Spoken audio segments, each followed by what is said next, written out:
मसीह में सबको खुशामदीद। पाक कलाम में से आज हम पढ़ेंगे खरूज, उसका 23 बाब, उसकी 25 आयत। और तुम खुदावंद अपने खुदा की इबादत करना, तब वो तेरी रोटी और पानी पर बरकत देगा और मैं तेरे बीच से बीमारी को दूर करूँगा। पाक कलाम के पढ़े जाने और सोने पर खुदावंद की बड़ी बरकत हो। प्यारे मसीही बहन भाइयों, आज का कलाम एक सुनहरी नसीहत है। आज का मेरा कलाम नौजवान, बच्चों और बूढ़ों के लिए है।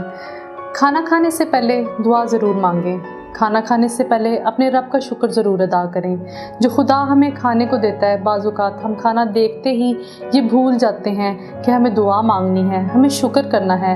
ज़्यादा लंबी ना सही, सिर्फ 2 लफ्ज़ों में उस खुदा का शुक्र करें जिसने आपको खाना को दिया है। ऐसा करने से खुदा आपके बीच से बीमारियों को दूर करेगा और आपके खाने में बड़ी बरकत डालेगा।